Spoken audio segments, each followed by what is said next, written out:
Nós, até a última semana que eu estive aqui, nós estávamos meditando no livro dos Salmos, fizemos isso até o Salmo 7. E a partir de hoje, nas próximas semanas, nós vamos mudar um pouco a ênfase, o enfoque das nossas meditações. Nós vamos falar um pouco sobre oração, especialmente usando ou visitando aqui o Evangelho de Lucas. E hoje nós vamos abrir nossa Bíblia, como eu já disse, em Lucas, capítulo 9. Eu vou fazer a leitura a partir do versículo 28. E vou ler até o versículo 36. Lucas, capítulo 9, versos 28 a 36. Diz assim: cerca de 8 dias depois de proferidas estas palavras, tomando consigo a Pedro, João e Tiago, subiu ao monte com o propósito de orar. E aconteceu que, enquanto ele orava, a aparência do seu rosto se transfigurou e suas vestes resplandeceram de brancura. Eis que 2 varões falavam com ele, Moisés e Elias, os quais apareceram em glória e falavam da sua partida que estava para cumprir em Jerusalém.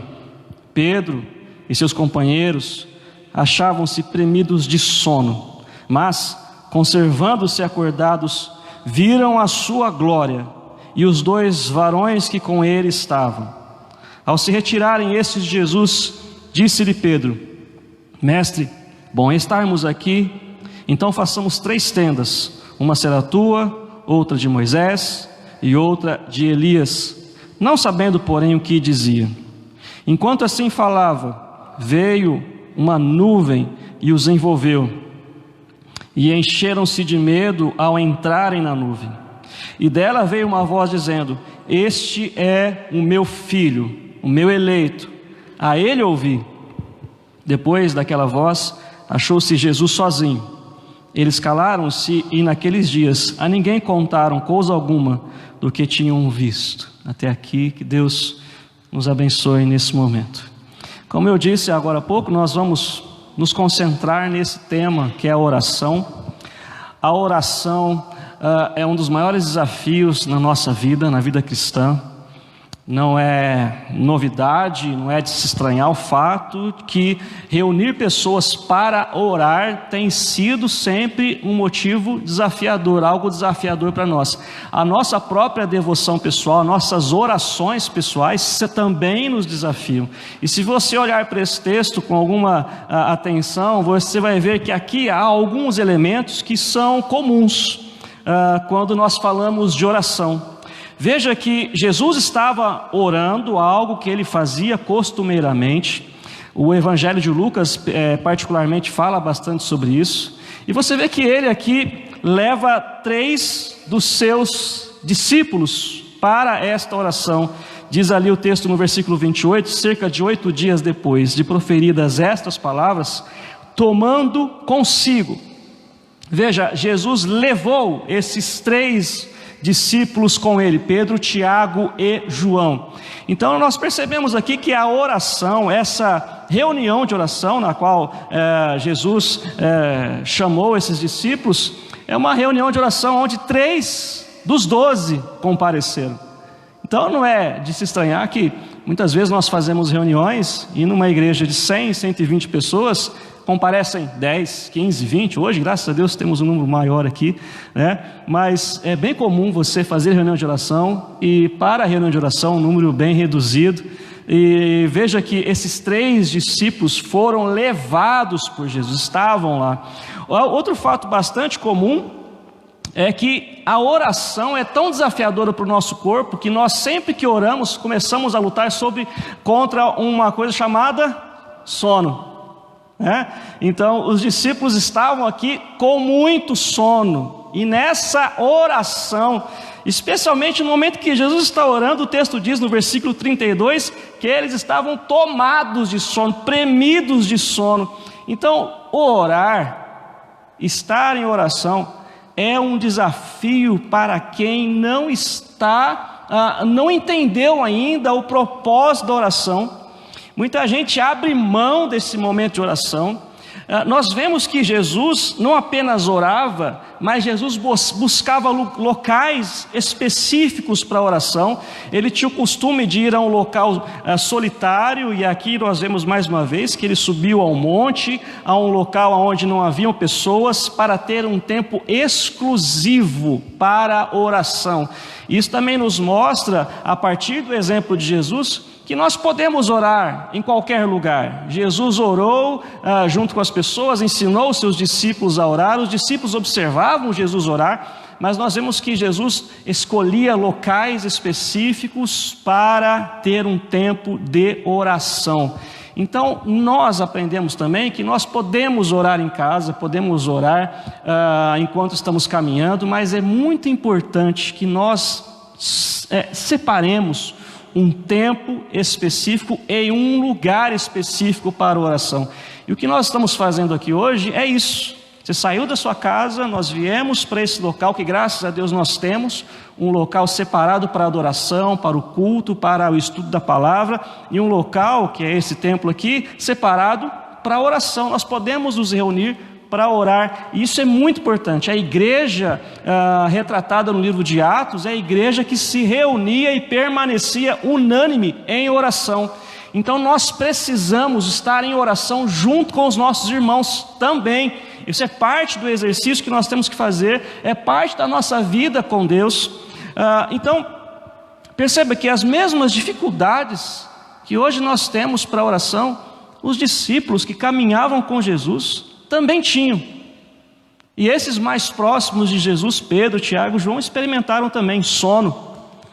Foram levados para a reunião. Quantas vezes nós somos levados para a oração, não por um desejo nosso particular, mas por uma necessidade, por alguma coisa que nos traz preocupação. Às vezes nós somos levados à oração, infelizmente, não pelo prazer de orar ou de falar com Deus, mas por algum problema que nós estamos enfrentando, por alguma imposição da nossa vida, alguma preocupação que nos tira o sono. Aí nós começamos a orar, buscamos a Deus em oração. É claro que isso é bom, é claro que nós temos que fazer isso, mas quando nós não vemos na nossa vida a oração como uma necessidade, e não apenas uma necessidade, como algo prazeroso, algo que deve fazer parte do nosso dia a dia, é porque ainda nós não sabemos de fato quem é Jesus. Nós ainda não entendemos que na oração, através da oração, nós temos uma visão cada vez mais clara sobre quem é o nosso Deus, sobre quem é Jesus. E esse ponto aqui eu quero tratar com você à luz desse texto, e especialmente aqui quando eles começam, quando eles se reúnem ou quando vão para esta oração. Veja que o propósito de Jesus ao subir naquele monte, versículo 28, foi: ele subiu ao monte com o propósito de orar. Então imagina Jesus convidando os discípulos, ou eu penso que no caso aqui de Pedro, Tiago e João, pela palavra que é usada aqui, tomou consigo, Jesus impôs: vocês vão comigo, hoje vocês vão subir comigo no monte, vocês vão orar. E nós vemos aqui que enquanto Jesus orava, e Jesus orava por quê? E por quem? Jesus aqui estava orando e tinha levado os seus discípulos com ele intencionalmente. Jesus estava aqui preparado, orando, intercedendo para que os seus discípulos pudessem conhecê-lo de uma forma que eles ainda não conheciam. Veja, se você voltar a sua Bíblia, alguns versículos, voltar uma página, como aqui a minha Bíblia faz, capítulo 9, versículo 18, diz assim: estando ele, em outra parte, capítulo 9 de Lucas, versículo 18, estando ele orando à parte, então Jesus estava orando à parte dos seus discípulos, achavam-se presentes os discípulos, a quem perguntou: quem dizem as multidões que sou eu? Veja que Jesus orava, e depois da oração ele falou com os discípulos. Esses dois fatos estão ligados. Jesus intercedia pelos discípulos para que eles pudessem reconhecê-lo como de fato ele era. Não apenas como um grande profeta, não apenas como um libertador político, não apenas como mais um que apareceu pregando ou falando da palavra de Deus, mas Jesus intercedia para que os discípulos soubessem de fato que ele era o Messias, o Filho de Deus, o Cristo, o escolhido, aquele que veio trazer a salvação completa, não apenas uma salvação para o corpo, mas uma salvação completa na alma, no corpo, uma salvação plena dada por Deus através dele. E quando Jesus pergunta isso, os discípulos respondem várias coisas, mas Pedro no versículo 20 fala: és o Cristo de Deus. E lá no capítulo 16 de Mateus, Jesus fala: bem-aventurado é Simão Bar-Jonas, mas não foi você quem descobriu isso, mas meu Pai que está no céu que te revelou. Ou seja, Pedro pôde confessar Jesus Cristo como sendo o Filho de Deus, o Messias, por uma obra do Espírito Santo na vida dele, e isso é resultado da intercessão dos discípulos por Jesus, de Jesus pelos discípulos. E mais uma vez aqui, quando Jesus leva eles ao monte, ele orava, e aí a aparência do seu rosto se transfigurou, foi transformada, a forma de Jesus Cristo naquele momento foi mudada. E diz o texto que o seu rosto se transfigurou, suas vestes resplandeceram de brancura. Então nós vemos aqui que enquanto Jesus orava, durante a sua oração, ele pôde então mostrar para os seus discípulos a sua glória, a sua divindade, o seu poder, de uma forma que eles não o conheciam ainda, não tinham visto em Jesus Cristo. Isso fazia parte do plano de Deus em Jesus, para que os seus discípulos soubessem quem de fato era Jesus e a extensão da obra dele. E uma das coisas que Jesus ainda faz hoje por nós é orar e interceder por nós. Ele está intercedendo por nós à direita do Pai. Ele está intercedendo por nós todos os dias. Jesus é o intercessor, é o nosso advogado, o nosso defensor. Ele continua intercedendo. E a intercessão de Jesus também a nós é para que nós possamos chegar ao pleno conhecimento sobre quem Ele é. Então, se a nossa vida espiritual, se a nossa vida com Deus ainda é uma vida que está muito distante de saber quem é Jesus, se nós ainda estamos vendo Jesus como alguém que pode resolver alguns problemas da minha vida, apenas como alguém que pode me dar um emprego, ou me dar saúde, ou resolver algum problema familiar, é porque nós ainda não conhecemos de fato quem é Jesus. E ele leva os seus discípulos para isso, e diz o texto que a aparência de Jesus mudou, e aquele lugar pôde ser visitado pela glória de Deus. E veja que aqui nesse texto tem algo muito interessante, uma revelação poderosa de Deus, porque diz o texto que eis que 2 varões falavam com ele, Moisés e Elias, que lhe apareceram em glória. Versículo 31. Jesus não apenas mostrou a glória dele, mas Jesus mostrou a glória do céu. Jesus manifestou aquilo que existe e acontece no céu. Os discípulos tiveram uma visão celeste e eles puderam ver ao lado de Jesus, conversando com Jesus, Moisés e Elias. E por que essas duas figuras aparecem aqui? Nós sabemos que no Antigo Testamento Moisés é o representante da lei. Ele representa a lei, representa a vontade de Deus mostrada para o povo no Antigo Testamento. Nós sabemos que Elias foi o mais atuante dos profetas do Antigo Testamento. Então Elias aqui representa os profetas, todas as profecias do Antigo Testamento. Então, de uma forma resumida aqui, nós temos ao lado de Jesus tanto a lei quanto os profetas, ou seja, todo o Antigo Testamento. E eles estavam ali falando com Jesus, e o assunto era a partida de Jesus que estava para se cumprir em Jerusalém. Então, qual que era aqui a ênfase e o enfoque? A obra de Jesus, que estava para ser concluída, cumprida em Jerusalém. Então, a partida, que essa palavra partida é a palavra êxodo.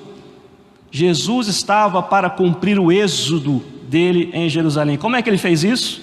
Ele foi entregue, foi julgado, foi condenado, foi morto e ressuscitou. Toda a obra de Jesus.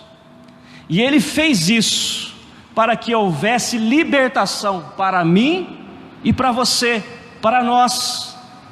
Algo que os profetas do Antigo Testamento haviam previsto e haviam dito que aconteceria, e algo que a lei havia apontado também: o Cordeiro de Deus haveria de morrer para que houvesse perdão dos pecados. Então Jesus aqui, ele é retratado como aquele que é mais glorioso, mais poderoso que Moisés e os profetas do Antigo Testamento. Jesus cumpriu toda a lei, Jesus cumpriu todas as profecias. Jesus é maior do que todos os nomes que vieram antes dele, e depois dele não há outro. Ele é o alfa, ele é o ômega, ele é o princípio e o fim. Nele está toda a plenitude de Deus. Jesus é o cumprimento perfeito da vontade da lei de Deus.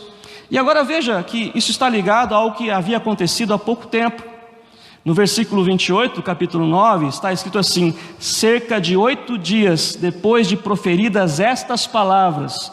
Veja que o relato aqui que nós estamos lendo está ligado ao que havia acontecido antes. Quais foram as palavras de Jesus? Logo depois dele ter se manifestado, ou ter perguntado aos discípulos sobre quem ele era, logo depois de Pedro ter falado que ele era o Cristo, Jesus fala da sua obra, versículo 22 do capítulo 9, ele iria morrer, ser rejeitado, seria morto e ressuscitaria no terceiro dia. E depois no versículo 23 ele começa a falar sobre a necessidade de negar a si mesmo, tomar a sua cruz e segui-lo para ser discípulo dele. E ele continua dizendo que nós deveríamos perder a nossa vida para ganhar a nossa vida. Ou seja, nós tínhamos que priorizar Jesus Cristo para que nós de fato fôssemos salvos por Ele. E no versículo 26 ele diz assim: porque qualquer que de mim e das minhas palavras se envergonhar, dele se envergonhará o Filho do Homem, quando vier na sua glória e na do Pai e dos santos anjos. Jesus está falando do que aqui? Vocês não podem se envergonhar de mim, nem das minhas palavras, porque aquele que se envergonhar de mim, das minhas palavras, e me negar diante dos homens, eu me envergonharei dele, e eu não o admitirei quando eu vier na minha glória, com os anjos dos céus, na glória do Pai. Ele está falando do que aqui? Da sua segunda vinda. Enquanto nós não estamos ainda vendo Jesus descer sobre as nuvens dos céus, nós somos desafiados hoje a viver pela fé. A fé naquilo que eu não vejo, mas eu creio, e eu sei que é real, e eu sei que existe.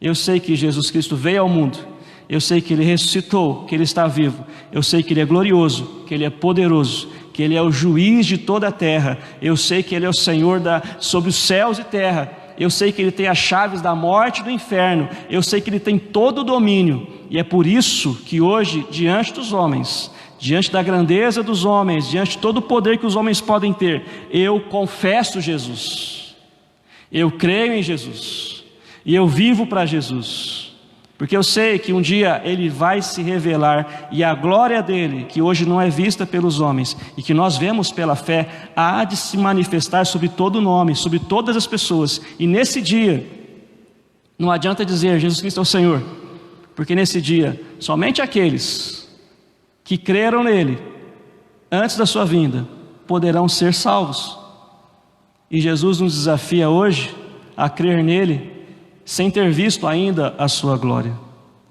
Mas diante dos discípulos, Ele, nesse momento, aparece em glória, em poder, para demonstrar que Ele de fato é Deus, que Ele é o Filho de Deus, que Ele tem glória e tem poder. Então, que Ele vive, e muita gente hoje não se aproxima de Jesus, não se arrepende dos seus pecados, não se volta para Deus através de Jesus Cristo, porque de fato não conhece Jesus.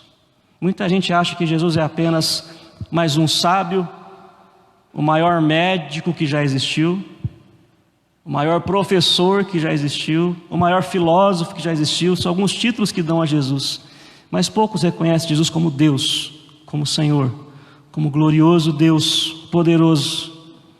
E diz o texto assim, que quando os discípulos, que até então estavam tomados de sono, eles veem essas coisas, a falta de discernimento espiritual deles, especialmente aqui nas palavras de Pedro, é manifesta.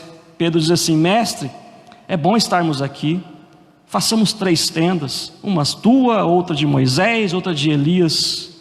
O que Pedro estava dizendo aqui? Jesus, em primeiro lugar, é bom ficar aqui nesse lugar. Vamos montar nossa casa aqui. Aqui no alto do monte, aqui com toda essa glória, não tem assalto, não tem roubo, não tem tristeza. A gente está vendo tudo de bom, a gente não enfrenta dificuldade nenhuma. Aqui tudo está dando certo. Aqui a gente até ficou acordado quando achou que não ia ficar. Nosso sono foi embora. O Senhor mostrou uma coisa maravilhosa. Vamos continuar aqui. Falta de discernimento espiritual, e isso ocasionado porque nós não conhecemos a Jesus e porque nós não estamos orando, é quando nós queremos evitar os problemas, as dificuldades do mundo e queremos evitar a nossa missão no mundo. Queremos evitar as dificuldades, os problemas ocasionados quando nós somos fiéis e passamos a viver com fidelidade diante de Deus. Quando nós entendemos de fato que para ser discípulos nós temos que negar a nós mesmos, tomar a nossa cruz e seguir Jesus. Isso envolve que nós tenhamos a vontade de Deus como prioridade sobre a nossa vontade. E sempre que a nossa vontade entra em conflito com a vontade de Deus, nós temos que abrir mão da nossa vontade. E isso para nós é difícil. Quando nós estamos num mundo cheio de possibilidades, cheio de convites, mas todos os convites que nos levam para longe de Deus devem ser negados. Mas no alto do monte isso não acontece. No alto do monte não tem gente passando fome. Ali naquele local não tinha que alimentar multidão, não tinha gente endemoniada que eles iam encontrar logo mais descendo daquele local, não tinha oposição, não tinha perseguição, não tinha nada disso. Esse é o primeiro erro de Pedro e dos outros 2 que estavam ali. Achar que a vida com Deus é isenta de dificuldade. Segundo erro é colocar Jesus ao lado de qualquer outro nome. O que eles estavam fazendo era manter Moisés e Elias ali juntamente com Jesus e colocar Jesus no mesmo nível de Moisés e Elias. Esse era o erro de Pedro, Tiago e João, especialmente aqui nas palavras de Pedro, porque eles não haviam entendido que Moisés havia passado, que Elias, a obra de Elias havia passado, a obra da lei havia passado, Jesus havia cumprido e cumpriria completamente a lei na cruz, as profecias se cumpriam em Jesus, não era mais necessário retornar e ouvir as profecias e esperar que elas fossem cumpridas, porque elas já estavam se cumprindo em Jesus. Esse era o erro deles, e nós às vezes colocamos Jesus em pé de igualdade com qualquer outra pessoa. Às vezes nós respeitamos pessoas, isso é bom, mas muitas vezes nós colocamos a palavra de Jesus ao lado da palavra de amigos, ao lado da palavra de outros especialistas, e ficamos escolhendo qual será que eu vou seguir agora, ou a palavra de Cristo ou a palavra de outra pessoa. Será que eu vou seguir essa orientação que veio de outra fonte que não da palavra de Deus? Eu fico colocando a palavra de Deus em pé de igualdade com outras palavras, e pior, com a minha própria palavra. E quando a palavra de Deus é colocada dessa forma, nós estamos prontos a cair. E é isso que aconteceu lá em Gênesis 3, quando a serpente, o próprio Satanás, fala para Eva: não foi isso que Deus disse, você não vai morrer, pode comer do fruto. E Eva então passa a questionar a palavra de Deus, escolhe aquilo que não era a palavra de Deus. Os 3 discípulos haviam colocado Jesus, estavam querendo colocar Jesus em pé de igualdade com outros nomes, com outras pessoas, mas Jesus é único, Jesus é suficiente, Ele é todo suficiente para nós.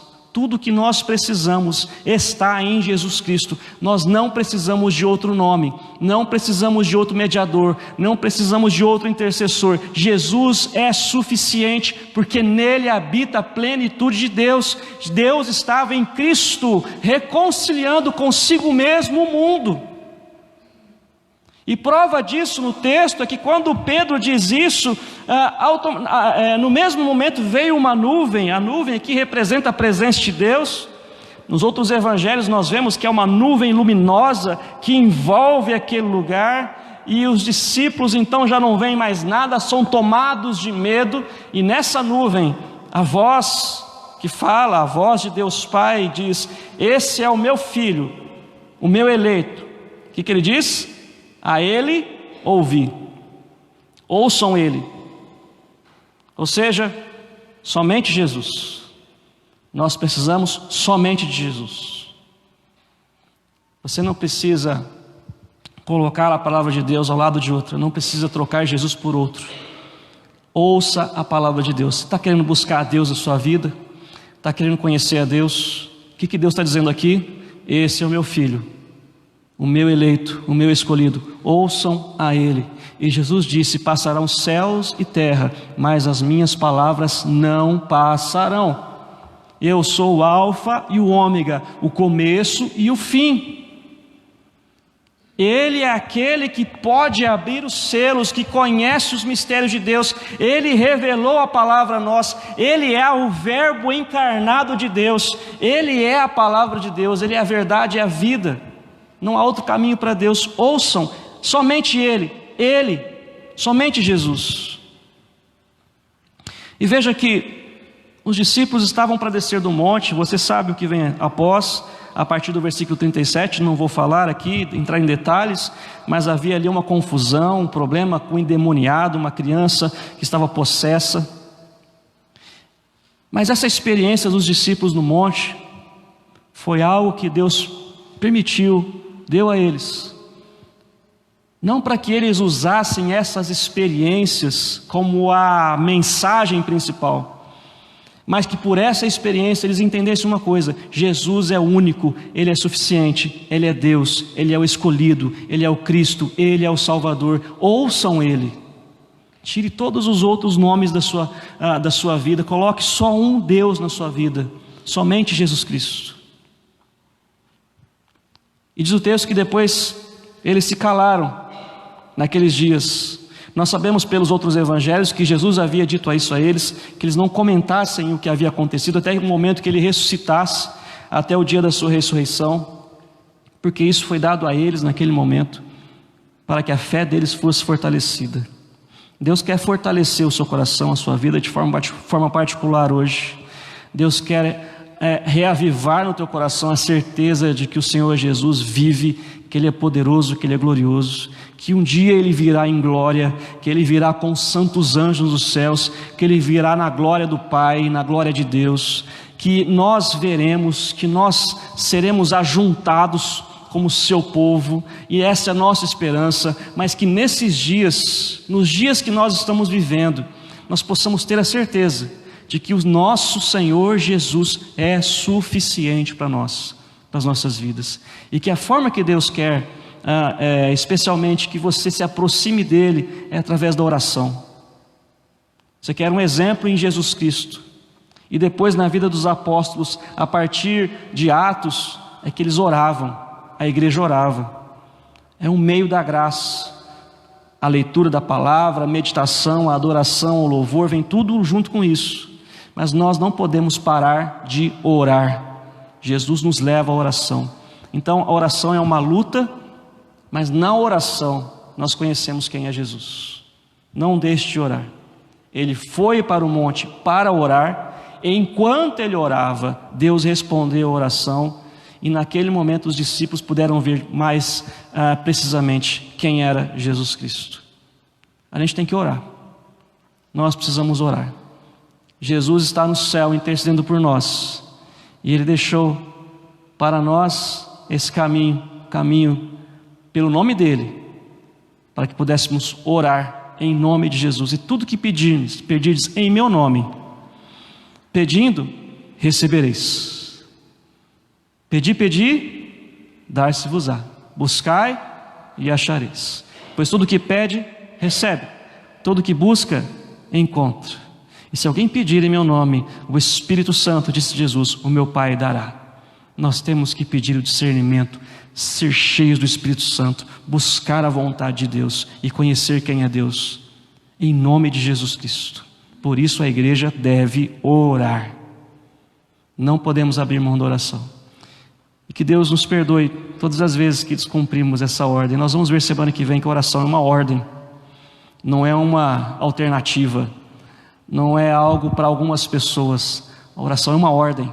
Nós temos um chamado para orar, como igreja, orar uns pelos outros, buscar a Deus através da oração. Então nesse momento vamos orar.